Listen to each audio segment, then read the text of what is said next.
Boa tarde, podemos nos sentar. A ministra Obrigada. Rosa Weber, presidente do STF, Declaro senta-se aberta ao a centro da 23ª bancada, sessão em formato da ordinária do letra U plenário do invertida. Supremo Tribunal Federal, cumprimentando os eminentes A pares, ministra Rosa Weber senhor tem pele Procurador-Geral branca, da cabelos República, lisos, senhores louros, advogados, curtos. todos que se Usa encontram óculos de armação presentes, escura senhoras e senhores retangular, servidores, veste toga profissionais da preta sobre imprensa, blusa preta. em especial registrando a presença neste plenário de estudantes do ensino médio das seguintes instituições de ensino: Colégio Santo Antônio de Lisboa, Jundiaí, São Paulo, Colégio São Vicente de Paulo, Os também de estudantes São Paulo, ocupam que as estão nos poltronas visitando. caramelo Sejam muito bem-vindos no e que tenham plenário. proveito com a assistência a esta sessão. Peço à senhora secretária que proceda à leitura da ata da atrás da sessão ministra anterior. Rosa Weber, a parede Ata de da mármore clara, 23ª Sessão com a bandeira do Extraordinária Brasil do à esquerda, Plenário do brasão Supremo dourado Tribunal ao centro e o Federal, crucifixo à realizada direita. em 10 de agosto de 2023. Presidência da senhora ministra Rosa Weber. Presentes à sessão os senhores Carmen Lília ministros Oliveira de Souza, Carmen Lúcia, Dias Toffoli, assessora-chefe do Luiz plenário, Fux, está em pé à Roberto direita da Barroso, ministra Rosa Edson Weber. Fachin, Tem Alexandre pele de clara, Moraes, cabelos castanhos, André Mendonça alourados e nas Cristiano pontas, Zanin. lisos e Ausentes, compridos. justificadamente, Usa os toga senhores preta ministros Gilmar sobre Mendes e blusa Nunes branca e Marques. lenço estampado em Procurador-Geral volta da do República, pescoço. doutor Antônio Augusto Brandão de Aras. Abriu-se a sessão às 14 horas e 37 minutos, sendo lida e aprovada a ata da sessão anterior. No canto direito inferior da tela, há uma intérprete Pergunto de aos Libras. eminentes pares se algum reparo ou observação quanto à ata que foi lida. Nada havendo, declara-a aprovada e apregou para continuidade de julgamento as ações diretas de inconstitucionalidade 6298, 6299, 6300 e 6305, todas sob a relatoria do ministro Luiz Fux, em que requerentes a Associação dos Magistrados Brasileiros e a JUF, os partidos Podemos e Outro, a União Brasil e a Associação Nacional dos Membros do Ministério Público, CONAMP. Consta, e eu relembro a vossas excelências, consta aqui da papeleta, que após o voto do ministro Luiz Fux, com o julgamento Plenário julga pedidos de parcial inconstitucionalidade de procedência dispositivos das do pacote ações, anticrime, entre eles o juiz das garantias. foi apresentado o voto vista do ministro Dias Toffoli, na sequência, também acompanhando parcialmente o ministro Luiz Fux, com juízo de parcial procedência das ações. Na sequência, nós tivemos o voto reajustado do ministro Luiz Fux, que acompanhou o ministro Dias Toffoli no tocante a alguns dispositivos.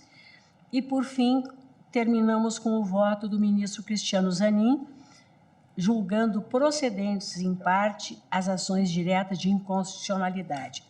Tudo nos termos dos votos proferidos em sessão e cujos resultados se encontram transcritos na integralidade na nossa ata. Mas, por uma questão de brevidade, eu deixo de proceder à leitura, até porque vamos dar continuidade ao julgamento, hoje com o voto do eminente ministro André Mendonça, que está com a palavra. Agradeço, senhora presidente, minha saudação a vossa excelência, O ministro aos André eminentes Mendonça pares. senta-se à ponta Me da permitem bancada à fazê-lo esquerda. na pessoa do ministro Cristiano Zanin, afinal, primeira vez em que tenho o privilégio de cumprimentá-lo como novo integrante Olha para do a Supremo frente, Tribunal do lado Federal, oposto, onde está participando o ministro efetivamente Cristiano Zanin.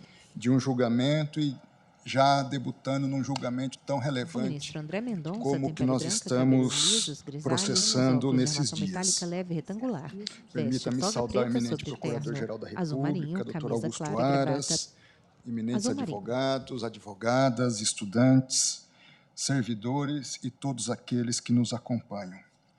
Senhora presidente, primeiramente, Em pauta, julgamento registrar conjunto meus das ADIs cumprimentos ao 6298, eminente relator, 6299, ministro Luiz Fux, 6300, que, sem sombra plenário de julga pedidos dúvidas, de inconstitucionalidade de trouxe um dispositivos voto do pacote bastante anticrime, robusto, entre eles o juiz substancioso, das garantias. e que, ao longo do debate já travado, tanto pelo voto do eminente ministro Dias Toffoli, o voto do ministro Cristiano Zanin agregou aquilo que Sua Excelência, o eminente relator, já havia abordado.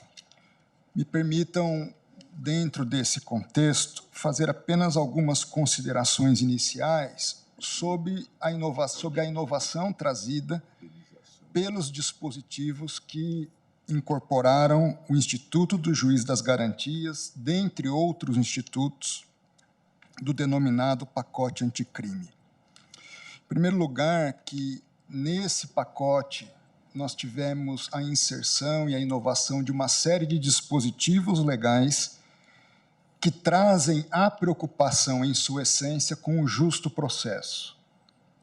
Quando nós falamos de juiz de garantias, nós estamos nos remetendo de modo essencial ao conteúdo dos princípios do processo, esculpidos no artigo 5º da nossa Constituição, e de modo bastante mais direto e contundente sob a perspectiva da garantia da imparcialidade na condução do processo, de modo especial do processo penal, a fim de se prevenir eventuais abusos, desvios de poder e conduções que, em última análise, maculam aquilo que se espera de todos os participantes de uma relação processual, que é a boa-fé objetiva, seja de quem acusa, seja de quem defende, e de modo ainda muito mais qualificado, daquele que tem o papel de julgar e fazê-lo com imparcialidade.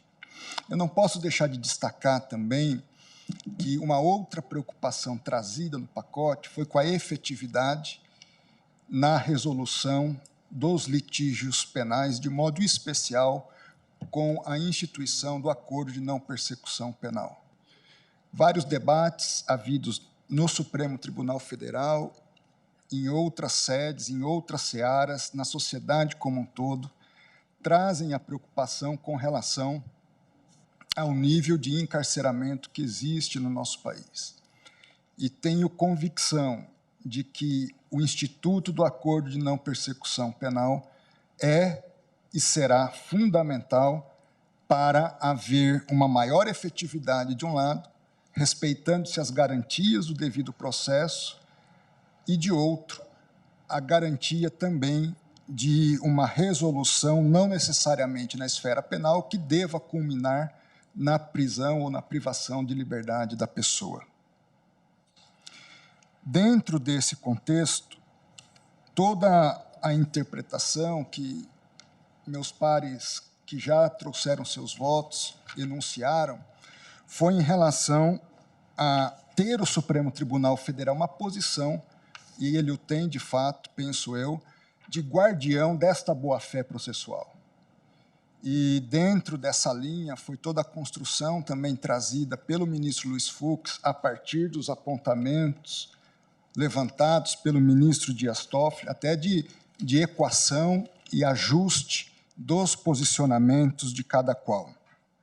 E dentro do meu voto, eu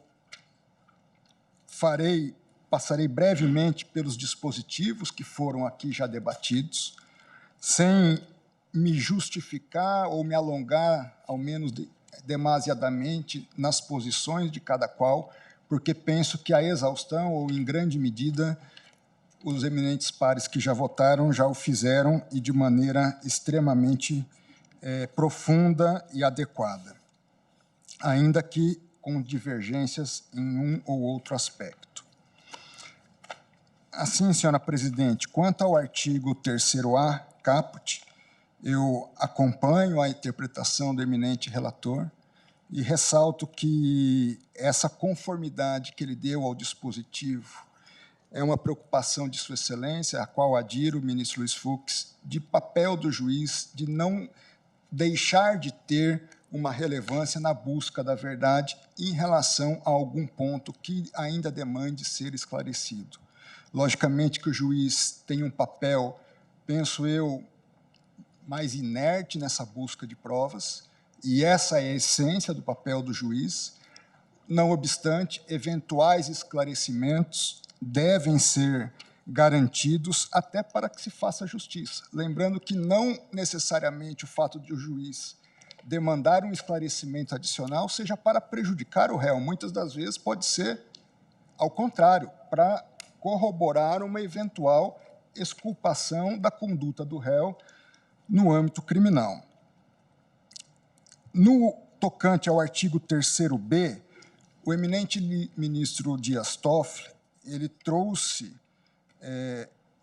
a preocupação em relação à fixação do prazo, e penso eu que os 12 meses adicionados a uma possibilidade de mais 12 meses já foi objeto de uma convergência por parte do eminente relator. Acho que o próprio ministro Cristiano Zanin já caminhou nesse sentido também, e eu faço da mesma forma. No tocante aos incisos 4, 8 e 9 do artigo 3º-B, o eminente ministro Dias Toffoli trouxe uma preocupação em relação a outros procedimentos que não necessariamente a inquéritos policiais, como, por exemplo, o PIC. Em relação a esse ponto, eu peço... Em pauta, plenário julga pedidos de inconstitucionalidade de dispositivos do pacote anticrime, entre eles o juiz das garantias. Vota o ministro André Mendonça. Até em conversa já mantida com o ministro Dias Toffoli, e em função até de uma parte que havia pedido a Sua Excelência, eu vou trazer uma proposição, logicamente, em um primeiro momento, partindo da premissa do ministro Dias Toffoli, mas também submetendo ao plenário, não apenas a ele e não apenas ao relator, eminente relator. Então, deixo de considerar, nesse momento, esse aspecto que diz respeito aos procedimentos a serem adotados no prazo de 30 ou 90 dias, quando há PICs ou há investigações ainda não submetidas ao controle judicial.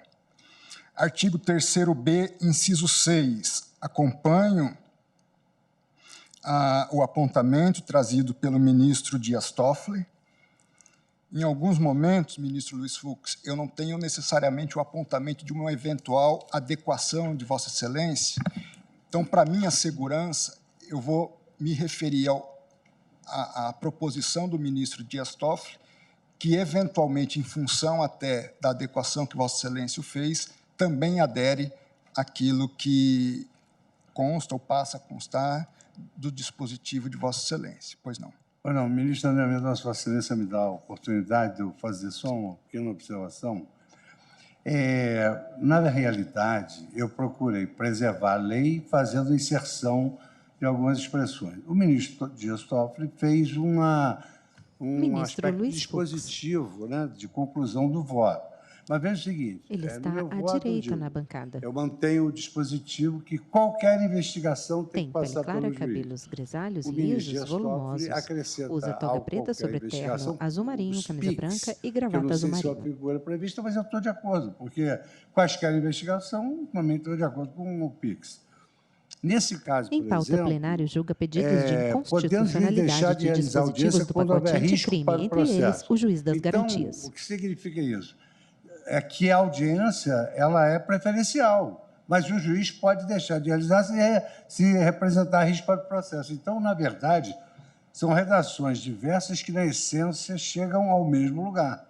Então, pelo que eu analisei, e depois de conversar com o ministro Dias Toffoli, o que eu verifiquei foi que eu me baseei fundamentalmente no parecer do ministro Veloso de me bater contra a inconstitucionalidade formal pela falta de iniciativa do Poder Judiciário.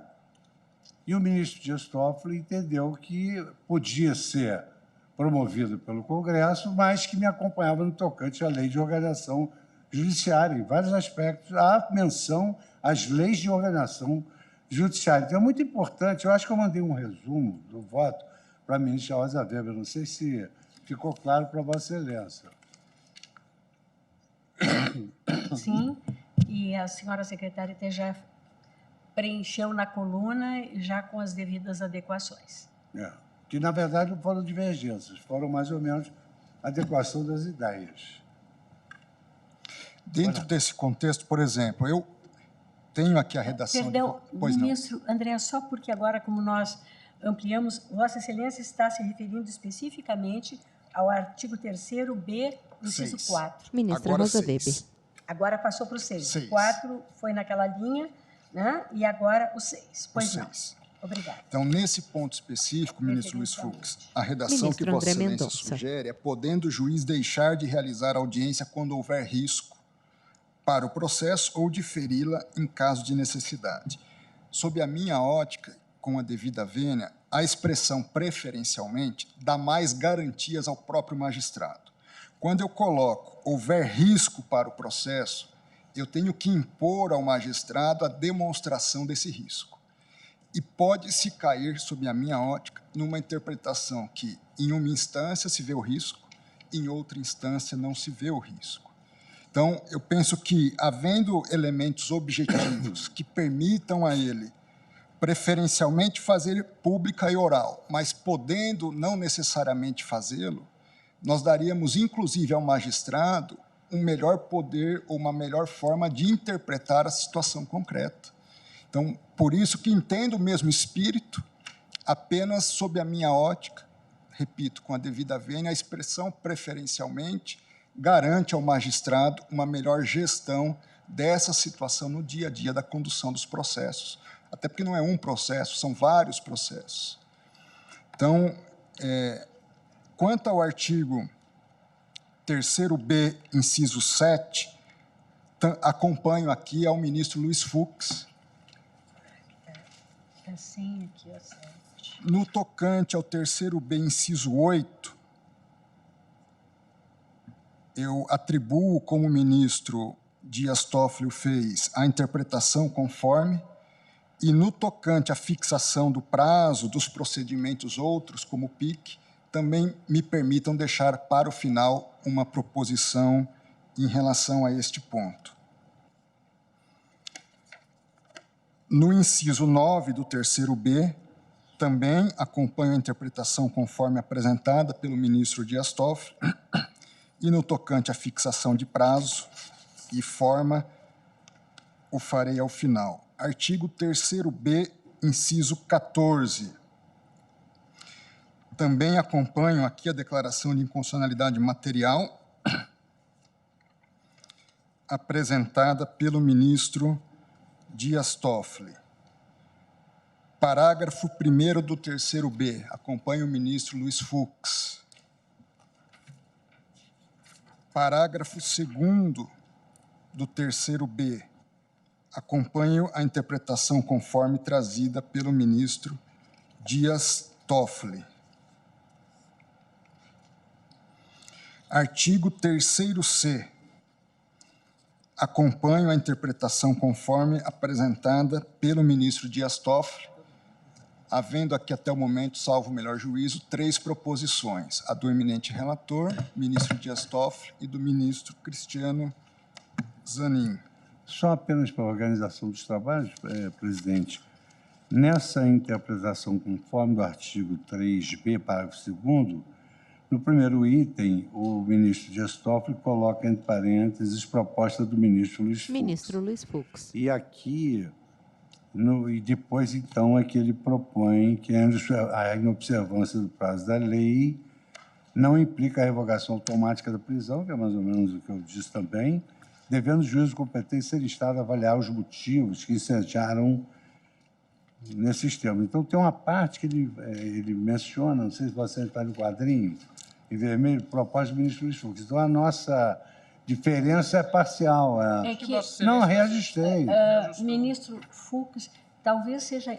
Vossa Excelência reajustou do gabinete de Vossa Excelência. É que eu não tenho essa informação precisa, ministro Luiz Fux. Por isso, eu não estou correndo risco de me referir ao ajuste que Vossa Excelência fez. Com relação ao artigo 3º-B, parágrafo 2º, até o momento, ministro Luiz Fux, ministro Dias Toffoli e ministro Cristiano Zanin estão todos de acordo. E Vossa Excelência, pelo que eu estou entendendo, está indo na mesma linha. Na mesma linha. No sentido da interpretação conforme a linha A e com a inobservância do prazo previsto, a linha B. De acordo, é isso. Obrigada. Obrigado a Vossa Excelência. Artigo 3º-C, caput. acompanho a interpretação conforme apresentada pelo ministro Dias Toffoli, tanto nas alíneas correspondentes, primeira e segunda parte. Artigo 3º-C, parágrafo 1º. Da mesma forma, acompanha a declaração de inconstitucionalidade do termo recebida e a interpretação conforme nos termos em que apresentado pelo ministro Dias Toffoli. Digo mesmo no artigo 3º-C, parágrafo 2º,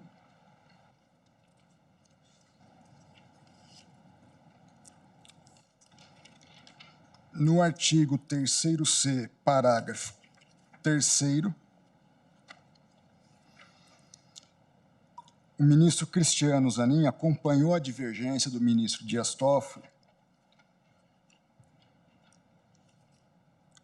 sugerindo que a remessa dos autos seja expressamente encaminhada, prevista a adoção da técnica da interpretação conforme, com a seguinte redação: os autos que compõem as matérias de competência do juiz das garantias serão remetidas ao juiz da instrução e julgamento. Nesse ponto, também acompanho o ministro Dias Toffoli, na eventualidade de aceita a proposta de declaração de interpretação conforme, reconhecendo a perda do objeto desse dispositivo, no parágrafo 4º do artigo 3º-C. Então, eu fico aqui alinhado com o posto pelo ministro Cristiano Zanin, no artigo 3º-C, parágrafos 3º e 4º. Ministro André, peço escusas, mas é só para ficar bem claro aqui para nós. A sugestão, o voto do ministro Cristiano Zanin é no seguinte sentido: acompanha o relator, mas sugere para que a remessa dos autos seja expressamente prevista a adoção da técnica da interpretação conforme a Constituição para conferir a seguinte redação: os autos que compõem as matérias de competência do juiz das garantias serão remetidos ao juiz da instrução e julgamento. Vossa Excelência está acompanhando aqui? Acompanhando. Obrigada. Artigo 3º-D. Acompanho aqui o ministro Luiz Fux. Artigo 3º-D, parágrafo único. Perdão. Também reconheço aqui a inconstitucionalidade formal do dispositivo por invadir seara de atribuição da gestão que cabe aos tribunais correspondentes, ou seja, norma de natureza procedimental. Artigo 3º-E. Acompanho a declaração de constitucionalidade nos termos do apontado e do voto do ministro Dias Toffoli. Faço o mesmo no artigo 3º-F, no artigo 3º-F, parágrafo único.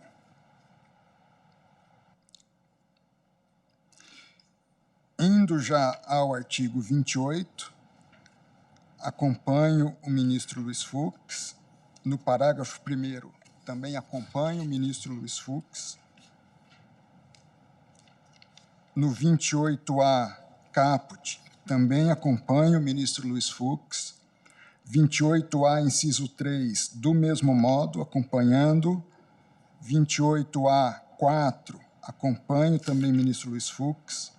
28A, parágrafo 5º, acompanho o ministro Luiz Fux. Sigo assim no 28A, parágrafo 7º e parágrafo 8º, acompanhando o ministro Luiz Fux. 157, parágrafo 5º, também acompanho o ministro Luiz Fux, assim como nos artigos 310 caput e parágrafo 4º correspondente. Esgotado ou esgotadas as análises concernentes a esses dispositivos, eu peço que seja entregue a Vossas Excelências uma proposta quanto ao item 9 das conclusões e do dispositivo do voto do ministro Dias Toffoli. Em sua redação original, se me permite, ministro Toffoli, a proposição de Vossa Excelência é fixação de prazo de até 30 dias ou até 90 dias, contados da publicação da ata do julgamento para os representantes do Ministério Público encaminharem, sob pena de nulidade, todos os PICs e outros procedimentos de investigação criminal, mesmo que tenham outra denominação ao respectivo juiz natural, independentemente de o juiz das garantias já ter sido implementado na respectiva jurisdição. Me permitam trazer a seguinte consideração. Normalmente, os ilícitos, principalmente contra a administração pública, eles ensejam uma abertura de possíveis responsabilidades, não apenas na esfera criminal, mas também civil e, quando não, administrativa. Quando nós estamos com situações como essa, normalmente abrem-se apurações ou investigações nas esferas correspondentes. No tocante àquilo que é objeto da ação de improbidade administrativa, a praxe é a abertura dos correspondentes inquéritos civis públicos. Esses inquéritos se processam normalmente em primeiro grau de jurisdição, ainda que a pessoa investigada ou a pessoa que seja possível responsável pelo ato investigado, na esfera criminal, tenha o foro por prerrogativa de função em outras instâncias. Ou seja, pode haver um inquérito civil em primeiro grau e pode haver um inquérito penal ou um PIC ou qualquer outro instrumento na área penal, além de outra esfera, numa outra instância de apuração e de investigação.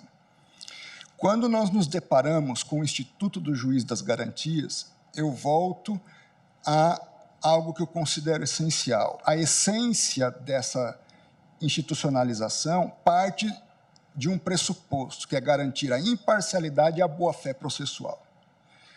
Lógico que há que se investigar, e há que se investigar em todas as instâncias em que se deve investigar. Mas se deve fazer através ou por meio desses princípios de uma ampla transparência naquilo que é possível, logicamente, e boa-fé da condução desses procedimentos. O que se evita, e do que eu pude interpretar da proposição do ministro Dias Toffoli, é se prevenir situações de abuso e de surpresas, onde a pessoa, do dia para a noite, sem saber sequer que estava sendo investigada, se depara com uma situação toda consolidada, quando não sequer pelos meios processuais ou procedimentais adequados, mas no âmbito de uma divulgação, de um vazamento, etc. Diante dessa dupla instância, e a fim de se trazer, sob a minha ótica, uma melhor garantia para que os investigados, ao serem investigados, possam ter conhecimento que estão sendo investigados e exercer, ainda que num amplo prévio ao processo contraditório em si, mas exercer na medida do que é possível nessa fase, a ampla defesa, o devido a possível, a possibilidade de incrementar o procedimento com provas que evidenciem uma possível não responsabilidade ou exculpação da sua conduta, é que eu trago esses desdobramentos do item 9, originariamente trazidos pelo ministro Dias Toffoli. Então, nesse sentido, o item 9, a minha proposição seria, em relação aos procedimentos já instaurados, quando o fato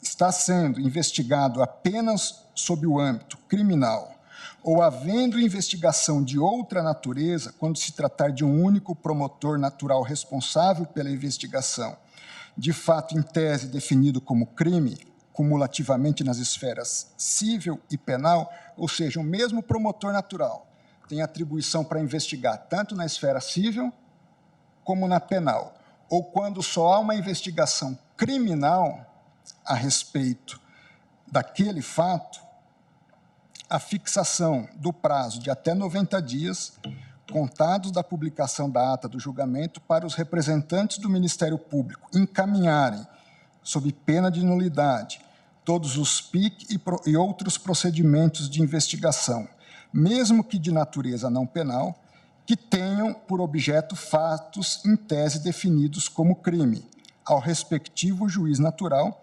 independentemente de o juiz das garantias já ter sido implementado na respectiva jurisdição. Então, procurei manter a essência da proposição do ministro Dias Toffoli, mas apenas em havendo inquérito civil, deve-se dar ciência, também na esfera criminal, ao promotor, ao juiz competente para o processo crime, dessa investigação. 9.1. Em relação aos procedimentos já instaurados, quando o fato que esteja sendo investigado sob o âmbito civil seja em tese definido como crime e forem distintos os promotores naturais para investigar nas esferas penal e civil, a fixação do prazo de 90 dias, contados da ata do julgamento, sob pena de nulidade, para que os representantes do Ministério Público, com atribuição civil, deem ciência ao promotor natural da investigação criminal correspondente, das investigações e inquéritos civis que tenham por objeto fatos em tese definidos como crime. Ou seja, temos um promotor de primeiro grau fazendo a investigação no inquérito civil.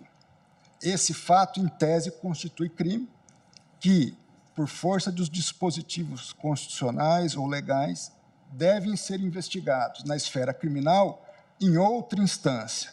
O promotor lá de primeiro grau dá ciência ao promotor natural competente para investigar aqueles fatos sob a perspectiva criminal, e esse promotor agora, ou esse procurador competente com atribuição para fazer a investigação criminal, prossigo na leitura, uma vez cientificado, em vislumbrando justa causa para proceder à investigação na esfera criminal, o promotor natural com essa atribuição deverá adotar as providências definidas no item 9 supra no prazo de 30 dias, ou seja, dar ciência ao juiz competente para o processamento na esfera criminal. Isso evita o quê? A surpresa. Evita o quê? Procedimentos que estavam ocultos e que podem, do dia para a noite, ser levantados sem que houvesse previamente um controle judicial. Por fim, 9.2, porque o item 9 e o 9.1, eu trato de processos que tenham investigações em andamento, concedendo o prazo de 90 dias. Até pode haver uma série de procedimentos nessa situação e o promotor ou o procurador competente, ele vai demandar um tempo de gestão desses procedimentos para dar ciência e fazer os procedimentos correspondentes. Porém, em relação aos novos inquéritos ou novas investigações, após a publicação da ata do presente julgamento, a fixação do prazo de 30 dias para que sejam adotadas as providências previstas nos itens 9 e 9.1 supra. É nesse sentido, senhora presidente, que, repito, novamente registrando minha reverência aos votos já trazidos pelos eminentes pares, aos relevantes argumentos, eu trago essa colaboração a qual submeto a vossas excelências, assim como voto. Entendimento. Vossa Excelência estende aos inquéritos civis a mesma metodologia adotada aos inquéritos criminais e aos procedimentos investigatórios criminais. Estende o mesmo regime. É isso. Só que Vossa Excelência fixa prazos diferentes. O prazo, pelo que eu entendi, era já de consenso entre o que Vossa Excelência havia apontado e o ministro Dias Toffoli havia anuído também de ajuste. É só na hipótese do objeto da ação civil pública constituir também crime. Isso. Se não constituir crime, não há. Não há por que haver isso. Senhora presidente, gentilmente, mais cedo, o ministro André Mendonça me encaminhou essa proposição, tive a oportunidade de estudar, eu não tenho nenhuma resistência a adotá-la, inclusive quanto ao prazo de 90 dias. Porque é só na hipótese do inquérito civil se deparar com questão criminal. Se deparou com questão criminal, não é a questão civil que vai para um regime o juiz, é só a questão criminal. Sem resistência de Dias. E a comunicação seria ao juiz criminal. Na hipótese de abrir investigação criminal. Exato. Só na hipótese de abrir investigação criminal, ou seja, não há nenhuma dificuldade da minha parte em adotar essa proposição. Agradeço ao ministro André Mendonça. Colheríamos agora o voto do ministro Nunes Marques, mas, como Sua Excelência me ponderou no momento anterior, vamos deixar, como não pôde assistir mais atrás, o voto será colhido posteriormente. Ministro Alexandre de Moraes, Vossa Excelência está com a palavra. Obrigado, presidente. Cumprimento Vossa Excelência, ministra Rosa Weber, cumprimento a ministra Carmen Lúcia. O ministro Alexandre de Moraes senta-se à esquerda, na bancada ao lado colegas, do ministro em André especial o Mendonça. eminente relator, tem pele clara, ministro é completamente Luiz calvo, Fux, veste toga e terno pretos, o camisa ministro branca, Cristiano gravata Zanin. Já vermelha. tive a oportunidade de cumprimentá-lo ontem na primeira sessão nossa, Em na julgamento, primeira turma. E aqui, pedidos novamente, de cumprimento Vossa inconstitucionalidade Excelência de pela dispositivos posse do pacote e tenho, anticrime, como entre disse ontem, eles o absoluta juiz das certeza garantias.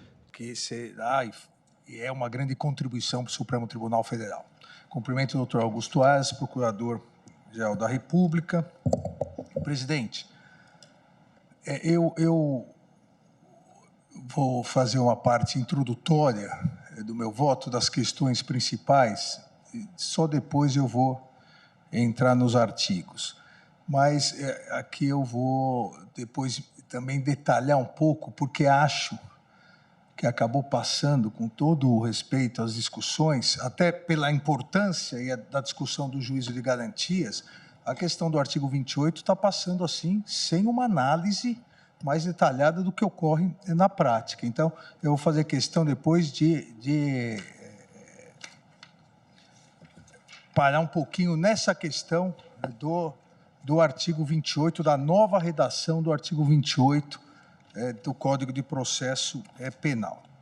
Quero, como disse, fiz o cumprimento inicial ao eminente relator, que detalhou, facilitando bem a nossa discussão. Eu já havia mandado, não mandei o meu voto, mas já desde das primeiras sessões, mandei a tabela com os meus posicionamentos. E, presidente, eu inicio dizendo, como tive a oportunidade de afirmar na primeira sessão, onde havia sustentações orais aqui, é que eu, diferentemente de alguns, não acho que o juízo de garantias seja a salvação da pátria. Também não acho justo com o Poder Judiciário e com os juízes criminais insinuar e dizer que o juiz de garantias vem para garantir a imparcialidade no julgamento, como se não houvesse imparcialidade nos julgamentos. É um modelo que o legislador optou. E o que, eventualmente, e é isso que estamos fazendo aqui, nós temos que analisar é se essa opção do legislador é constitucional ou não. Nem em tese, poderíamos entrar no mérito se é boa ou não, mas se é constitucional ou não. Agora, a discussão foi para um lado em que parece que tudo o que foi feito até agora é ruim, em virtude de uma ou outra questão problemática. E que com o juízo de garantias, de uma hora para outra, o sistema penal brasileiro vai melhorar 500% e que não pode ocorrer nenhum problema. Não é verdade isso. Isso não é verdade. Eu atuei como promotor criminal anos e anos. Se nós deixarmos transparecer isso, ao mesmo tempo vamos estar sendo injusto com o Ministério Público, com o Poder Judiciário, e vamos estar criando uma falsa expectativa. No momento, isso na sessão passada, até ia pedir uma parte ao ministro Gilmar, quando ele disse, mas depois já estávamos no final da sessão, o eminente nosso decano disse, e repete quase nunca, o problema da comunicação entre o juiz e o promotor, que foi pego no Intercept, que é uma anomalia. Isso com o juiz de garantias pode acontecer da mesma forma. Anomalias são anomalias. Isso não macula todo um sistema processual penal. Veja, o porquê o que aconteceu, vaza-jato, como se diz, não pode ocorrer com o juiz de garantias. Então, acho que é importante delimitar isso, porque senão parece que até agora todo mundo que é condenado por um juiz parcial. Obviamente que isso não ocorre. Os juízes, aqueles que presidem ou fiscalizam jurisdicionalmente o inquérito, recebem a denúncia, inúmeras vezes absolvem, outras condenam parcialmente.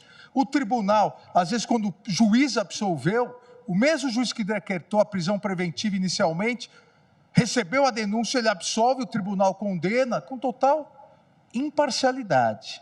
Então, acho que é importante citar isso. Um segundo ponto conceitual que me parece importante citar é que houve, por parte de alguns, nas sustentações orais, na defesa midiática do juízo de garantias, uma confusão de que o juízo de garantias, o ingresso do juízo de garantias será o ponto inicial da consagração do sistema acusatório no Brasil. Olha, uma coisa não tem nada a ver com a outra.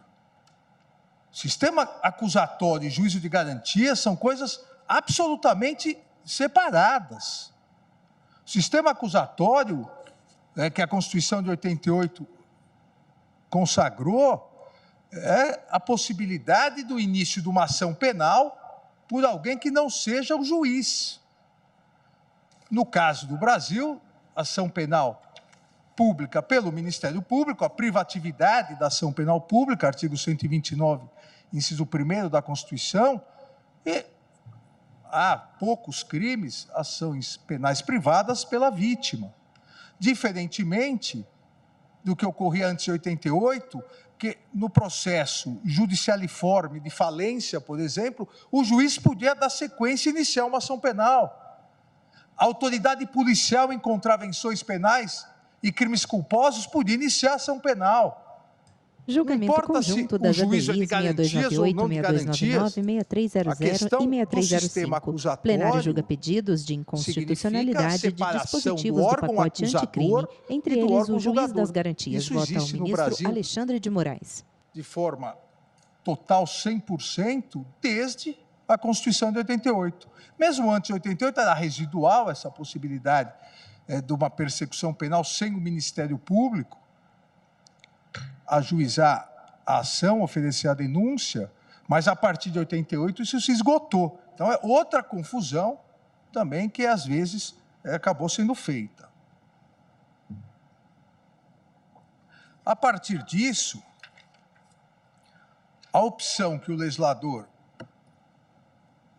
ordinário, Congresso Nacional, nos coloca é do juízo de garantias. O eminente ministro relator, ministro Luiz Fux, bem lembrou que não havia previsão, não houve previsão nas propostas levadas ao Congresso Nacional.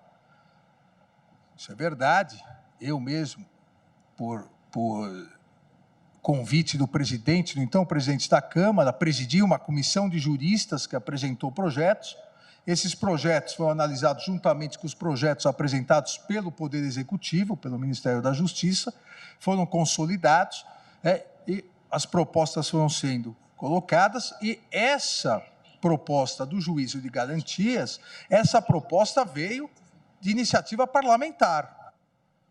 O que, obviamente, não retira sua validade, mas ela foi colocada e talvez por isso, como bem colocou o eminente relator, às vezes acaba sendo um pouco, vamos dizer, incompatível, incoerente com outras propostas do mesmo pacote legislativo, porque houve uma introdução, no final da discussão na Câmara dos Deputados, aí foi aprovado, o Senado aprovou, e coincidentemente, não, eu diria ironicamente, mesmo os partidos que ingressaram com ação direta, suas bancadas votaram majoritariamente a favor do juízo de garantias, a própria bancada desses partidos. E aí se coloca, e os pontos, também outras premissas básicas para iniciarmos, a inconstitucionalidade formal, questão de ser norma processual ou norma de organização judiciária, a inconstitucionalidade material, a primeira, e os vários presidentes em tribunais de justiça se manifestaram sobre ser um atentado contra a própria autonomia do judiciário, autonomia financeira, porque haveria necessidade de criação de cargos, haveria necessidade, em respeito ao artigo 169 da Constituição, da previsão de recursos orçamentários, e dentro também dessa inconstitucionalidade material, haveria, segundo alguns, desrespeito aos princípios da razoabilidade, da eficiência, por impossibilidade de implantação no sistema jurídico brasileiro. Eu, presidente, com algumas exceções, entendo que não há essa inconstitucionalidade. Foi uma opção, não sei se será a melhor opção, mas foi uma opção do legislador constituinte, do legislador ordinário do Congresso Nacional, uma opção válida, uma opção dentre as várias opções, válida inclusive porque, na experiência internacional, vários países vêm adotando fórmulas semelhantes, não idênticas, mas fórmulas semelhantes. E porque nós já temos algo semelhante ao juízo de garantias no estado de São Paulo há mais de 40 anos, que é o DIPO. Há algumas diferenças, obviamente, mas nas semelhanças, há mais semelhanças do que diferenças, eu diria. Mas vários países vêm adotando essa ideia do juiz de garantias. O próprio Estatuto de Roma do Tribunal Penal Internacional, em 1998, que foi aqui no Brasil introduzido pelo Decreto 4.388 de 2002, indica a possibilidade ou aponta a necessidade, na seção de instrução, artigos 34 a 57, dessa forma de juiz de garantias. É uma fórmula de juízo de garantias. Outros países preferem juízes colegiados em primeiro grau para reforçar a garantia, mas o Estatuto de Roma acaba apontando essa possibilidade. Então, do ponto de vista de escolha, me parece que é uma opção válida. Não haveria essa inconstitucionalidade. Até porque a competência para legislar, e aqui me parece clássica matéria de processo penal, a competência para legislar sobre processo penal é da União. Não me parece aqui, salvo num ponto que mais à frente vou me referir, não me parece aqui se tratar de norma de organização judiciária. Aqui é uma opção processual penal do sistema como um todo. Como nós tivemos lá atrás a Lei 9.099. A Lei 9.099 determinou a instalação dos juizados especiais criminais. Ora, o Poder Judiciário precisou se adaptar. Não poderia dizer, mas isso é uma norma de organização judiciária. Agora, eu aqui no Estado de São Paulo, no Estado do Rio, não quero criar o juizado especial criminal. Não, isso é uma nova fórmula, um novo sistema de persecução penal em juízo. Então, aqui me parece ser realmente uma norma de processo penal, sendo norma de processo penal competência privativa da União. E por que não norma de organização judiciária, ou mesmo as leis que exigem iniciativa privativa. Eu cito aqui o artigo 96, inciso 2º-B da Constituição, compete privativamente ao Supremo Tribunal Federal, aos tribunais superiores e aos tribunais de justiça propor ao Poder Legislativo respectivo, observado o disposto no artigo 169, a linha B, a criação e extinção de cargos e a remuneração de seus serviços auxiliares. A linha D, a alteração da organização e da divisão judiciárias. Então, há essa impugnação, que, na verdade, aqui seria mais do que uma norma processual penal, seria uma norma também de organização judiciária, porque exige a criação de cargos. Acaba gerando um custo excessivo e deveria observar, segundo o inciso 2º do artigo 96, o artigo 169, e altera a própria organização judiciária, e aí haveria a necessidade de respeito à linha D do inciso 2º do artigo 96. Outros apontam o ferimento do artigo 125. Os Estados organizarão sua justiça, observados os princípios estabelecidos nessa Constituição, e o parágrafo 1º que diz: a competência dos tribunais será definida na Constituição do Estado, sendo a lei de organização judiciária de iniciativa do Tribunal de Justiça. Olha, eu faço aqui uma separação.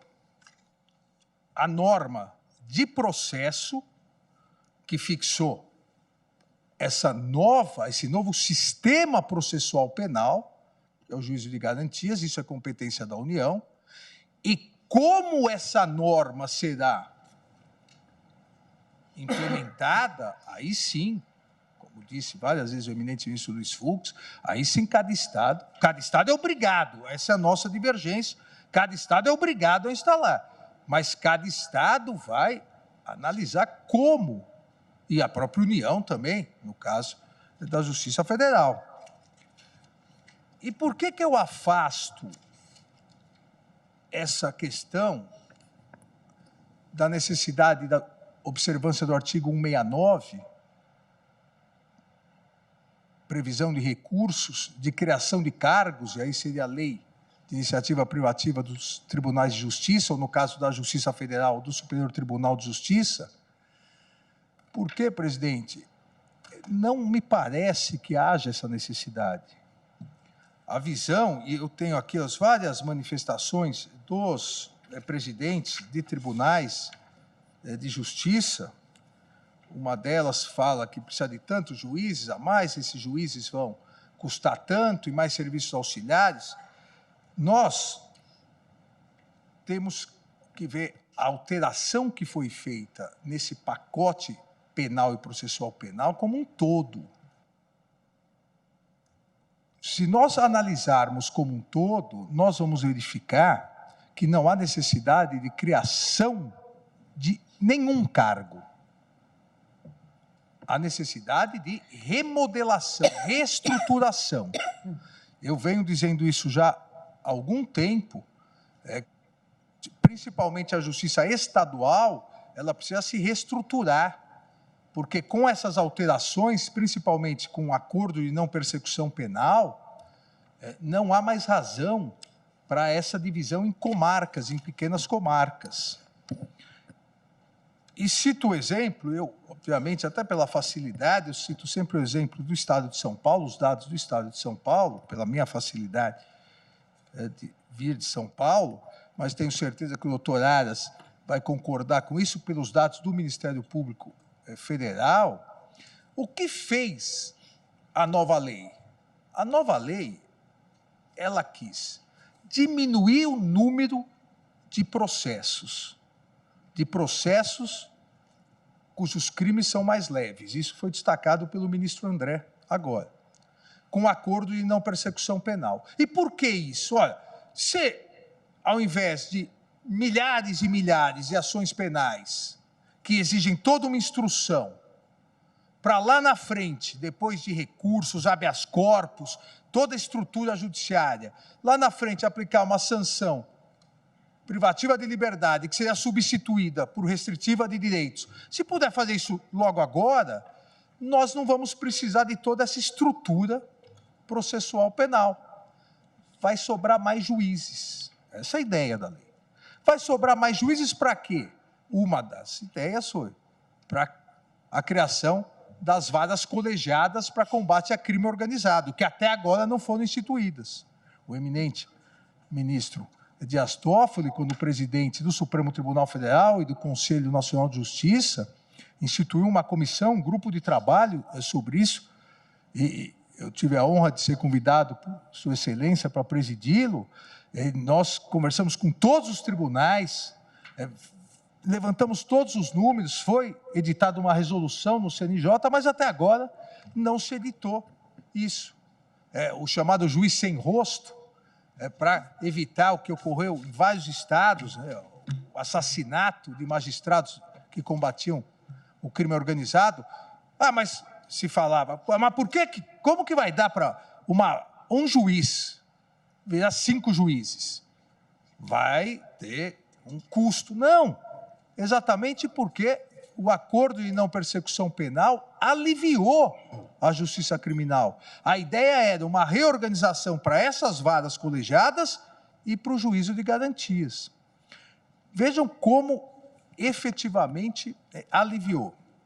Eu tenho dados aqui do Sistema Integrado do Ministério Público de São Paulo, que foram realizados já 45.991 acordos de não persecução penal desde o ingresso da lei. Só no Ministério Público do Estado de São Paulo. 45.991. Nós teríamos mais 45.991 ações penais. Nesse pouco tempo de instalação da lei, nesses 3 anos da lei, nós teríamos mais quase 46 mil ações penais. Ora, se nós tiramos só do Estado de São Paulo, se nós tiramos 46 mil ações penais, óbvio que desafogou um pouco a Justiça Criminal de São Paulo, é óbvio. Consequentemente, é possível uma remodelação. Pode não ficar perfeito, mas é possível fazer isso, com 46 mil ações penais a menos. 46 mil ações penais a menos. Se nós pegarmos 1.000 ações por juiz, nós aliviaríamos 46 juízes. E aí é que eu chego na questão. Nós aliviaríamos 46 juízes só de cara com isso. Quantos juízes no Estado de São Paulo, hoje, nós precisaríamos, se for feito de forma regionalizada, quantos juízes nós precisaríamos para instalar o juizado de garantias? Entre 59 e 61 juízes. Veja, nós aliviamos, numericamente, no mínimo, 46. Precisaríamos entre 59 e 61. Aí eu inventei esse número? Não. O que eu fiz? Em pauta, julgamento conjunto das ADIs 6298, 6299, 6300 e 6305. Dividiu o número de plenário inquéritos julga no pedidos DIPO de inconstitucionalidade de dispositivos do pacote anticrime, uma regra entre de eles o 3 juiz das para garantias. cada região Vota o ministro Alexandre de Moraes. administrativa de São Paulo. Então, o mesmo volume de trabalho que um juiz do DIPO tem na capital, um juiz de Rio Preto, da região de Rio Preto, vai ter no juízo de garantias. Nós precisaríamos de 59 a 61. Com 60 juízes, nós instalamos imediatamente o juízo de garantias no Estado de São Paulo. Mas vai precisar um concurso para mais 60 juízes? Não, porque essas 46 mil ações penais que deixaram de existir aliviaram pelo menos 46 juízes. É possível essa reestruturação. Presidente, eu conheço comarcas hoje em São Paulo, comarcas iniciais que não tem mais volume criminal, porque são comarcas em que, ainda bem, o crime é leve, tudo é acordo de não persecução penal. Então, é possível fazer isso. Só para dar um exemplo, eu não quero cansá-los, a capital, hoje de São Paulo, o DIPO responde por 97.206 inquéritos, com 13 juízes. Para a Grande São Paulo, que tem 87 mil inquéritos, nós precisaríamos de 11 juízes para fazer o juízo de garantias. Se nós pegarmos a região de Bauru,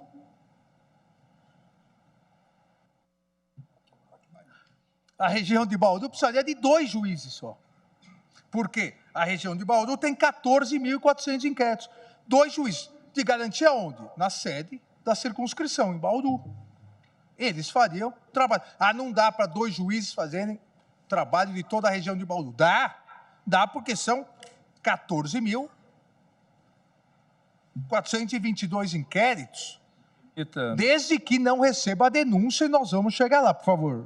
Ministro Toffoli. Alexandre de Moraes, aderindo ao que Vossa Excelência está a dizer, ainda mais com a tendência, pelo que eu vejo já há 4 votos, e pelo que já conversamos, Vossa Excelência, inclusive, alertou para isso, quando conversamos anteriormente sobre essa ação e a lei do juiz das garantias, não será o juiz das garantias que fará o recebimento da denúncia. Ou seja, ele não terá que fazer juízo de valor sobre as provas. Ele será um juiz das garantias, administrando ali o acompanhamento, supervisionando e deliberando sobre a colheita de provas. E naquilo que a lei colocou, garantindo os direitos e garantias fundamentais do investigado, do cidadão, enfim. Então, é um trabalho que Ministro Dias Toffoli. Uma singularidade que, evidentemente, lhe dá uma condição de tempo bem maior do que quando você tem que parar, ler os autos de uma série de provas já produzidas para analisar se vai sentenciar, se não vai sentenciar, se vai receber, se não vai receber a denúncia. Exatamente, ministro Toffoli. E fazendo isso em números, se já em São Paulo é possível, mas tem uma sobrecarga, nós sabemos que todo o Poder Judiciário é sobrecarregado. Mas é uma regra de 3. Na região do ministro Toffoli, é a 5ª região administrativa, a Grande Marília é a região de Presidente Prudente. Em São Paulo deveria ser região de Marília, podemos colocar também na tese, ministro Toffoli. Precisaria de quantos juízes de garantia? 2. É que em Marília também não tem crime. Mais tranquilo. Marília tem 1.986 inquéritos, hoje correndo. Então, veja, é possível a instalação sem custo? Entendo eu, desde que regionalizado. Porque aí nós tiraríamos essa impugnação do custo, da falta de razoabilidade e da falta de eficiência. Eu não vejo, todo o respeito e com a experiência que tive de promotor, de secretário de Justiça há 4 anos, depois secretário de Segurança, eu não vejo possível essa ideia desse rodízio do juiz da comarca, um é juízo de garantias do outro. Isso aí, realmente, isso é impossível de aplicação. Eu, ao mesmo tempo, sou juiz das minhas ações penais e sou juiz de garantia do ministro Barroso, que é do ministro Toffoli, nas suas comarcas, os autos vão daqui para lá, em que pesem ser eletrônicos. Agora, uma regionalização é totalmente possível. E aí a regionalização leva à questão, que também depois rapidamente vou passar, a necessidade da possibilidade de videoconferência.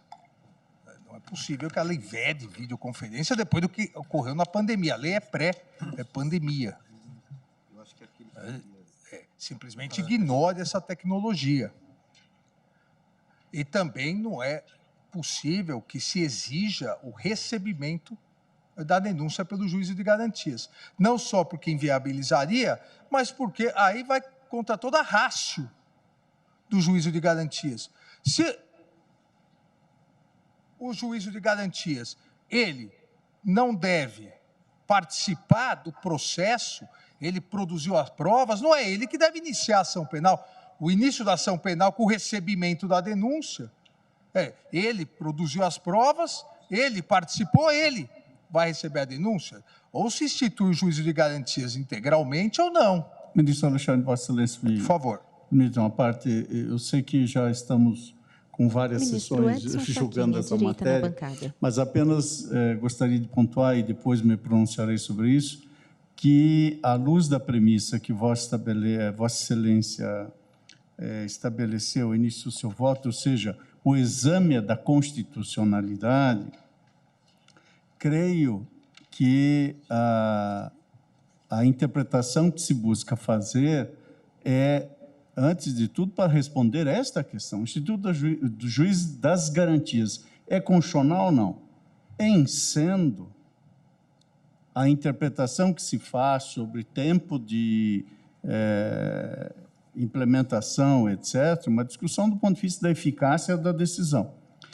Por isso, no sistema que esta lei prevê, o recebimento de denúncia pelo denominado juiz das garantias está dentro de uma racionalidade segundo a qual o recebimento da denúncia se faz à luz das provas suscitadas na fase do inquérito. Como disse Vossa Excelência, o ministro Toffoli subscreveu, os votos estão se conduzindo para interpretar aquele dispositivo como sendo o juiz de garantia, a rigor, um juiz do inquérito, o juiz supervisor do inquérito. Essa é uma interpretação que, de algum modo, e não estou adiantando o ponto de vista, mas, de algum modo, está fazendo um certo downgrade da compreensão integral do juiz de garantias, para transformá-lo num juiz do inquérito.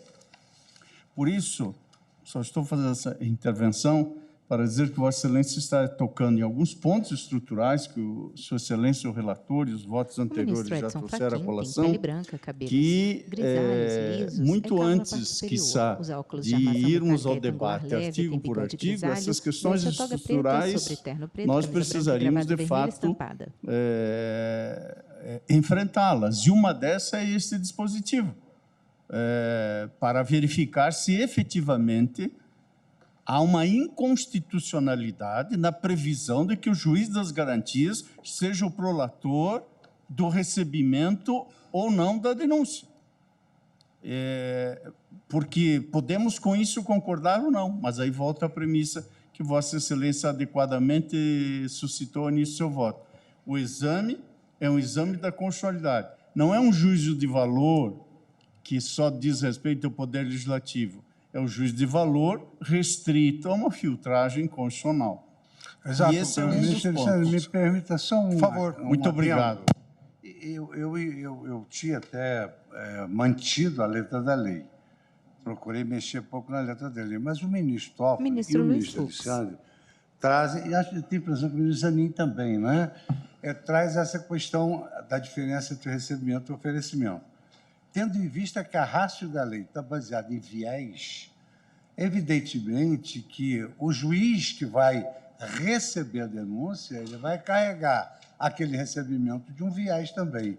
E se nós queremos afastar aquele viés, temos que parar no oferecimento da denúncia, porque senão nós estamos exatamente contrário àquilo que inspirou a lei, que é o viés do juiz.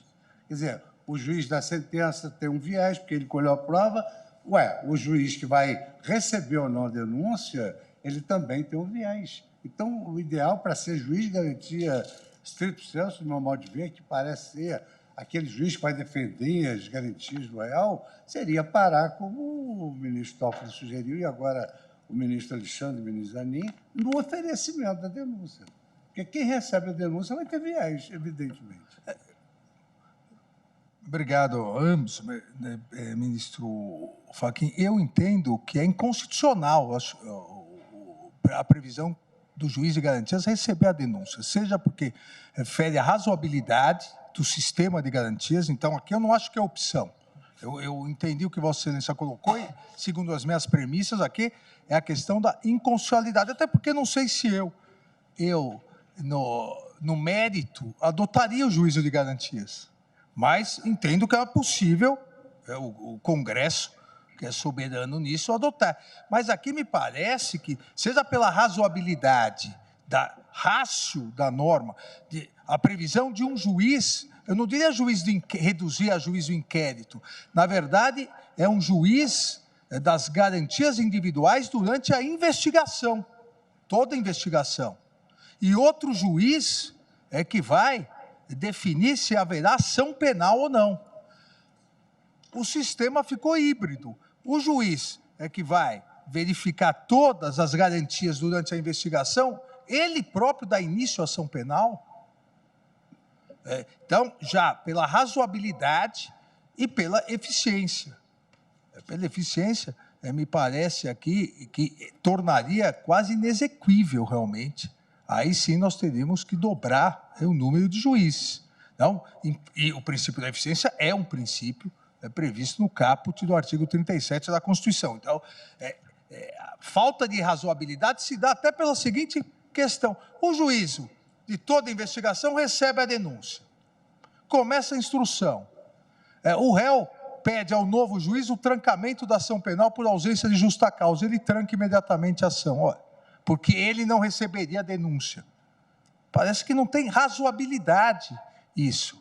Parece que aqui foi uma previsão que acabou saindo da própria razão de criação do juízo de garantias.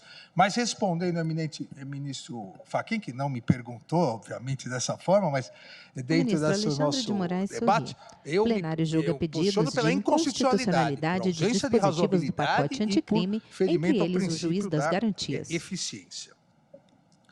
Então, presidente, essas, inclusive, com esses números, com a possibilidade de instalação, essas, ao meu ver, são as premissas básicas da instalação, da possibilidade de instalação do juízo de garantias.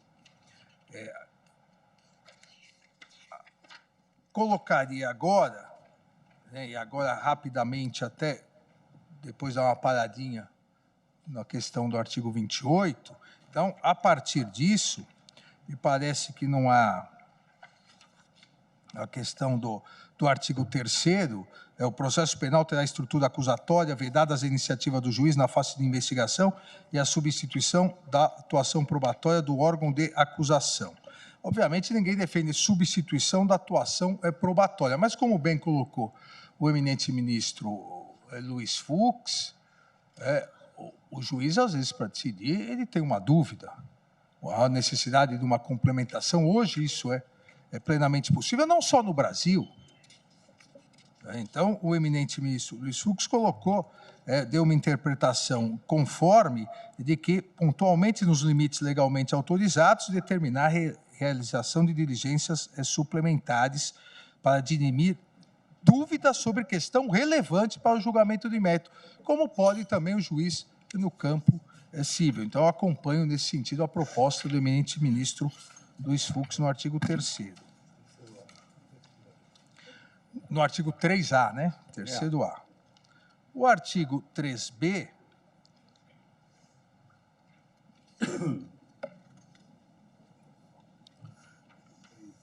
No artigo 3B, a minha divergência com o eminente ministro Luiz Fux, o juízo de garantias é o responsável pelo controle, ele deverá ser criado. O juízo de garantias deverá ser criado. Me parece aqui que não há possibilidade dos Estados membros e da própria União, no caso da Justiça Federal, decidir se cria ou não. Como irá criar, aí sim. Como irá criar a lei de organização judiciária. O ministro Dias Toffoli propôs um prazo de 12 meses a contar da publicação. A minha proposta seria 18 meses, como nós demos para a instalação. O Supremo deu, ainda não estava aqui, o Supremo Tribunal Federal deu para a instalação da Defensoria Pública do Paraná. Foi o primeiro caso.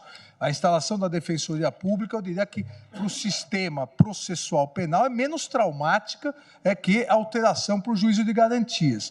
Acho que 18 meses é razoável, mas também estou aberto à discussão 12 mais 12, como foi proposto pelo pelo ministro Toffoli, mas inicialmente eu fico com 18 meses. Eu tenho a impressão, ministro Alexandre, se me permite, que no que diz respeito aos juizados especiais federais... Ministro Gilmar Mendes, à esquerda na bancada. Que aqui se faz, em que houve realocação de varas existentes na Justiça Federal para os juizados especiais, talvez com a supressão de varas de previdência social, também se começou gradualmente e até acho que teve um juizado experimental, salvo engano, ministro, aqui no Rio Grande do Sul. Então, nessa linha, eu acho que até benfazeja a iniciativa de um prazo mais curto e que seja eventualmente suscetível de prorrogação, porque haverá realmente realidades... Plenário julga pedidos de inconstitucionalidade de dispositivos do pacote anticrime, entre eles o juiz das garantias. Lá nos anos 2000, o ministro Peluso já falava do exemplo de São Paulo, citando o DIPO existente à época na capital, como um modelo que precocemente adiantava o sistema do juiz de instrução ou de juiz de garantia. E como Vossa Excelência vem agora considerando, São Paulo já estava, inclusive, adiantado nesse processo, de modo que me parece que aqui há engenharias institucionais passíveis de serem consideradas. Agradeço, ministro Gilmar. Aqui, presidente, também o artigo 3b, inciso 4º, o juízo de garantia ser informado sobre a instauração de qualquer investigação criminal. Eu já havia votado em 2 embargos, agora numa ação direta relacionada a GAECOS estaduais, e já venho conversando com vários colegas há algum tempo já, da necessidade da aplicação do Código de Processo Penal aos PICs, aos procedimentos de investigação criminal. O Código de Processo Penal prevê que o juiz deve ser avisado, no caso de investigado preso, em 10 dias do inquérito, e em 30 dias solto. Olha, a partir do momento que o Supremo Tribunal Federal reconheceu a possibilidade do Ministério Público também realizar investigações criminais, obviamente nada mais razoável que o prazo se aplicasse da mesma forma. Da mesma forma que há essa supervisão jurisdicional em relação ao inquérito policial, em relação a qualquer peças de informação ou PICs, deve haver também. Obviamente, como o Ministério Público não vai prender em flagrante, nós teremos o prazo de 30 dias. Isso é muito importante, porque não é possível realmente que uma investigação criminal ela fique ad eternum, sem que haja a possibilidade de um controle jurisdicional ou sem que haja a possibilidade daquele que está sendo investigado de ter conhecimento disso. Infelizmente, e obviamente aqui é uma anomalia, são anomalias, mas uma simples transposição da regra de controle para a polícia em relação ao órgão ministerial resolve. Infelizmente, há casos em que o membro do Ministério Público tem um PIC, e aí, quando ele precisa de alguma decisão judicial, ele entra com uma cautelar. Se ele não obtém naquele juízo, ele desiste, entra, ou não recorre, e entra com uma cautelar diversa na outra. Há casos em alguns estados que a corregedoria de vários ministérios públicos acabou atuando. Então, isso é simples. Esse Supremo Tribunal Federal reconheceu ao Ministério Público a possibilidade de investigação criminal, por vários motivos, e eu, mesmo antes de vir ao Supremo Tribunal Federal, já tenho artigos escritos sobre essa possibilidade de investigação criminal, mas, como qualquer investigação criminal, deve se submeter também às mesmas regras do inquérito policial. Não há aqui, me parece, nenhuma inconstitucionalidade da obrigatoriedade do Ministério Público, primeiro, Ministério Público instaurar oficialmente um procedimento. Havia o PIC e o PEPIC, não sei se há mais, acho que o CNMP acabou com o PEPIC, que era o Procedimento Preparatório de Investigação Criminal. Não. Se há elementos, o PIC. Instalado o PIC em 30 dias, tem que haver já o juiz, porque aí o que ocorre? Aí já se vincula o juiz natural, aqui o juízo de garantias natural, para eventuais medidas onde há necessidade da reserva jurisdicional, busca e apreensão, uma prisão, uma interceptação telefônica. Então, aqui eu declaro constitucional e acompanho. Eu não diria que aqui é uma divergência do ministro Toffoli, é constitucional, só que aplicando o mesmo prazo que já há no Código de Processo Penal para a polícia, 30 dias. O ministro Luiz Fux declarou constitucional, mas acho que aderiu aos 30 dias, porque é o mesmo prazo para a polícia, 30 dias. Na verdade, interpretação conforme. Eu, na verdade, acho que nem haveria necessidade de interpretação conforme. Aqui sim, porque se aplica o Código de Processo, artigo 5º do Código de Processo Penal. Mas aqui deu interpretação conforme, eu acompanho também, sem nenhum problema. Todo tipo de procedimento de investigação é criminal. Nos 30 dias. Nos 30 dias.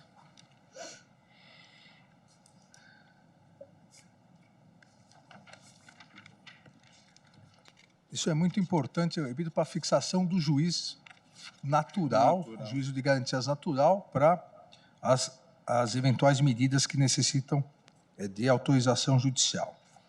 Aqui, presente no artigo 3b, inciso 6º, a questão da prorrogação da prisão provisória, medida cautelar, substituição, o exercício do contraditório em audiência pública e oral na forma deste Código. Julgamento aqui conjunto, eu acompanho ADIs 6298, 6299, 6300, 6305. Preferencialmente em audiência pública e oral, mas que continue se permitindo Votam a possibilidade Alexandre das de audiências Moraes. em videoconferência, ainda mais nos estados que optarem por a regionalização. Imagine no estado do nosso ministro, que foi lembrado aqui pelo ministro Dias Toffoli na sessão passada, o ministro Mauro Campbell, estado do Amazonas, a imediata necessidade de uma audiência de custódia numa comarca que fica 3, 4 dias de barco de Manaus. Não é possível. A audiência de custódia já é feita nesses locais, várias vezes, por videoconferência, e nós verificamos que há possibilidade de todas as garantias do investigado, do réu, serem respeitadas. A pandemia demonstrou isso. Então, acompanho a interpretação conforme dada nesse sentido de preferencialmente. Então, da mesma forma, no artigo 3b, inciso 7º, a mesma questão é a interpretação conforme preferencialmente em audiência pública e oral.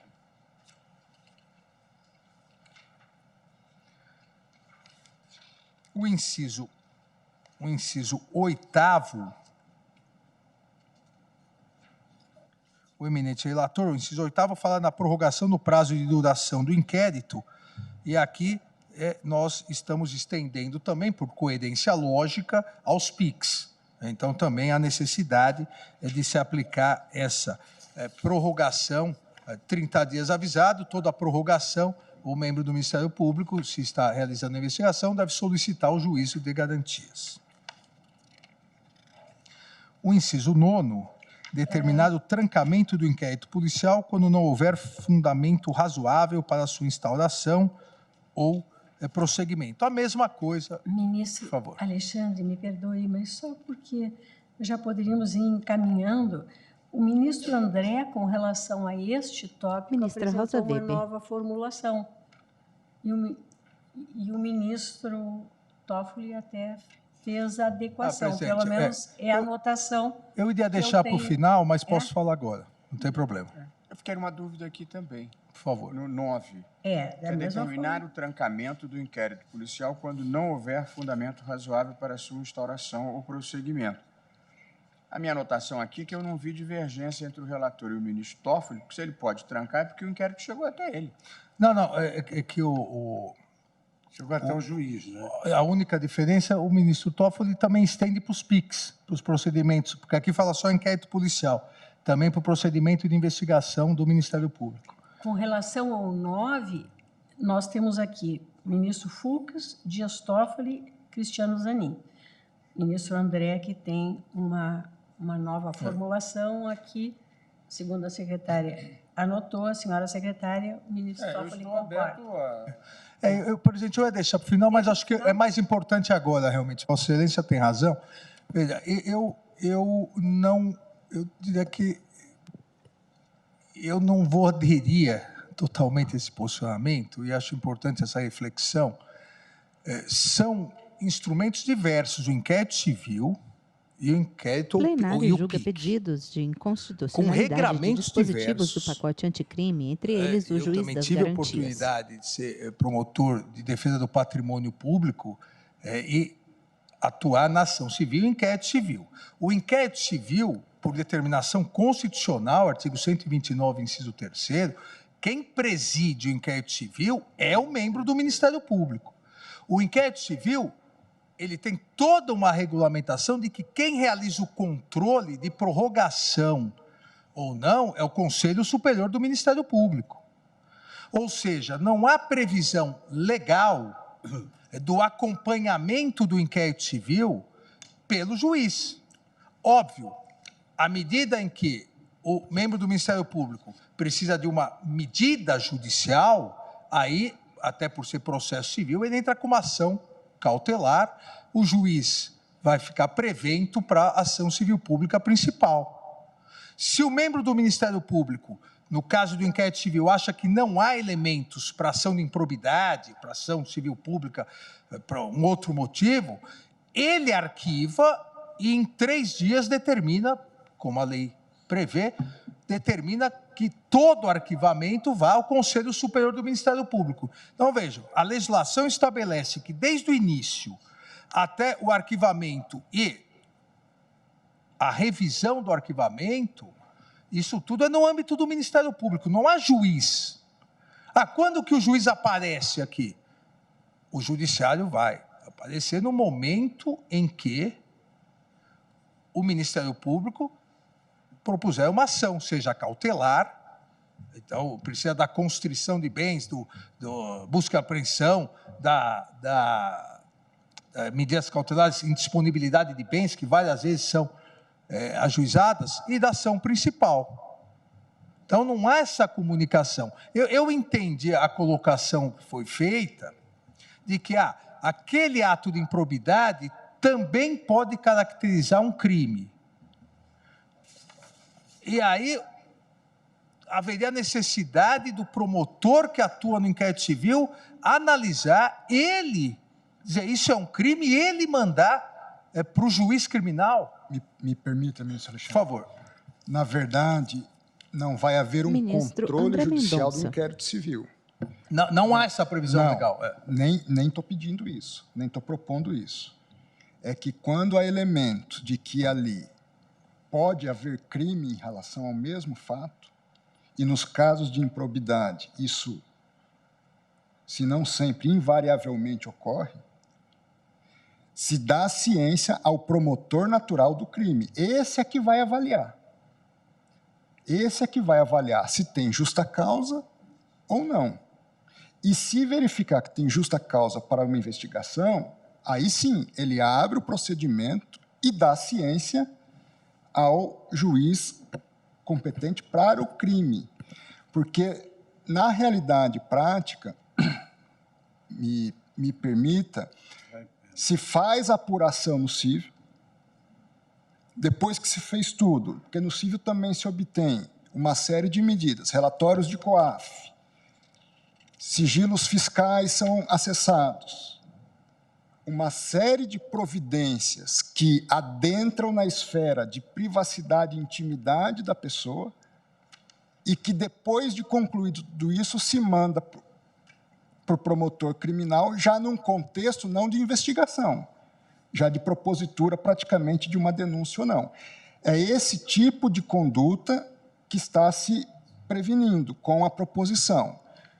Verificou que pode haver crime em relação ao fato, dá ciência ao promotor natural. Até porque, se o promotor natural verifica que é indicativo de crime, que ele investigue de fato, que ele proceda de fato às investigações. Senhor André, assim, com todo o respeito à propositura, veja, isso já é o que ocorre e, quando não ocorre, não vai mudar nada isso. Pelo seguinte, o promotor que atua no inquérito civil, ele tem atribuição constitucional e legal para pedir quebra de sigilo bancário, ele tem atribuição constitucional para pedir relatório do COAF, ele tem atribuição constitucional para pedir uma série de medidas constritivas, porque ele está analisando um ato de improbidade administrativa. Ele é o promotor natural e ele só vai poder pedir ao juiz natural. De dispositivos do pacote ele está investigando anticrime, improbidade, entre eles o juiz que das garantias. Nós Vota o sabemos, ministro Alexandre de Moraes. muito semelhante ao crime. Só que não é crime por uma opção legislativa que não tem pena privativa de liberdade. Olha, o promotor está investigando. Se ele, ao final, ele acha que aquilo também é um peculato, por exemplo, ele manda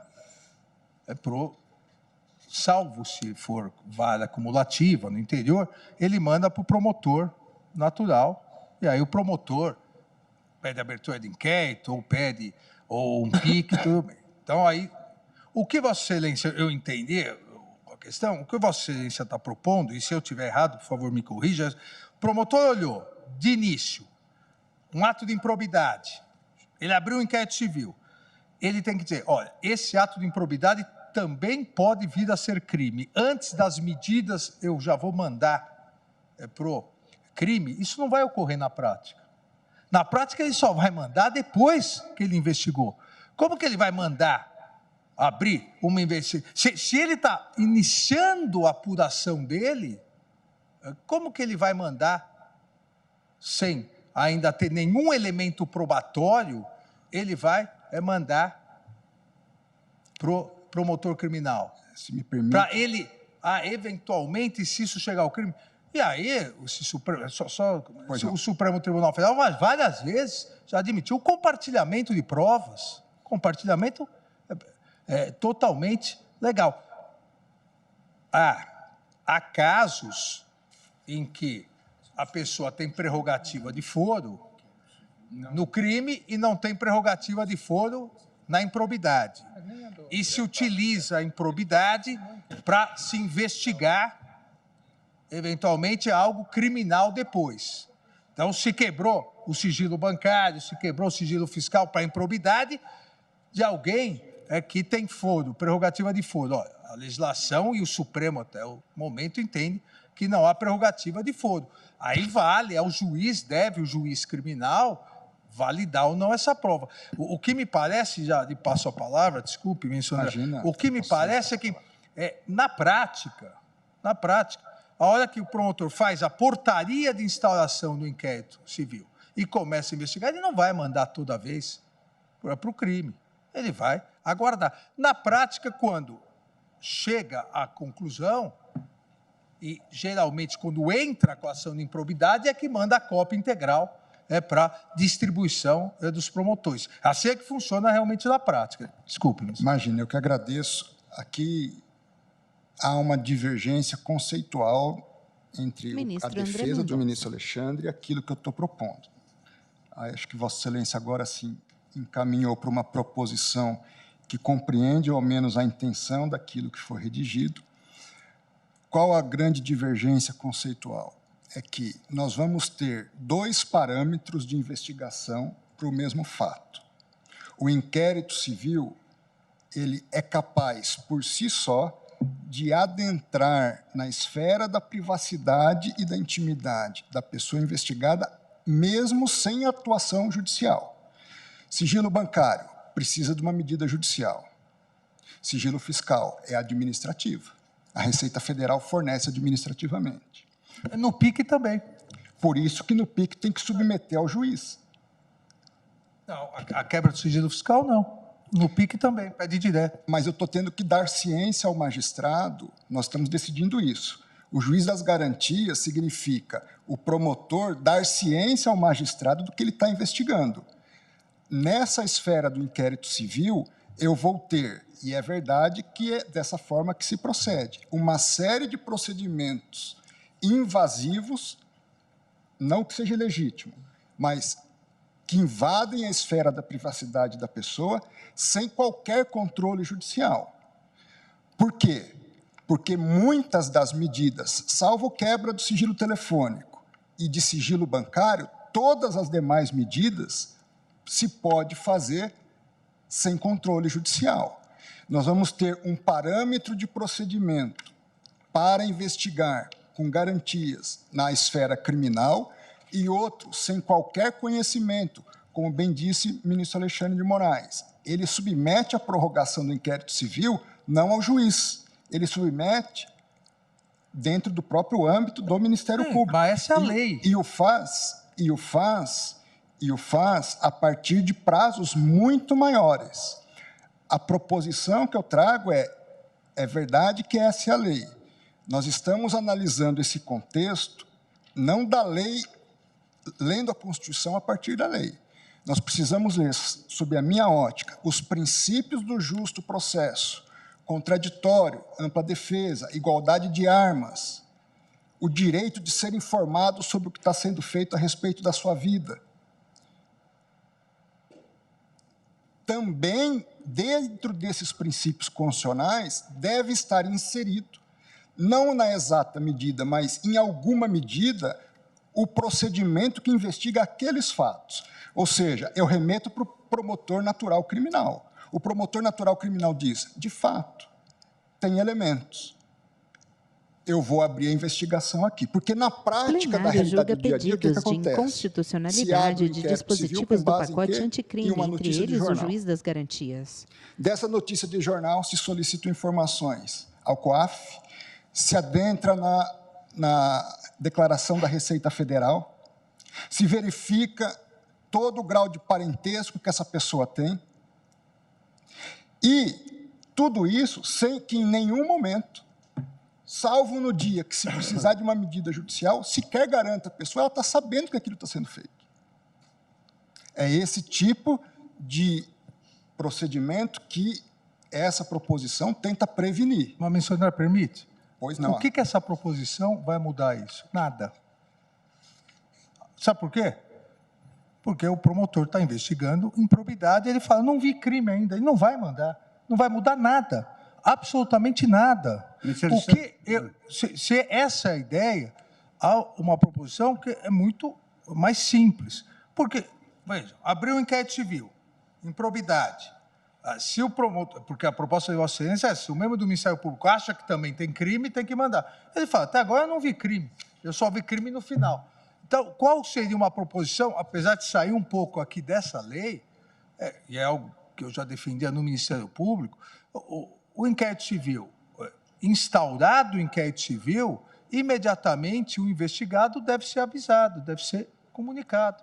Isso soluciona todo o problema, porque a partir daí ele vai ter vista do inquérito civil e ele, se houver alguma medida constritiva e legal, ele vai até o Poder Judiciário.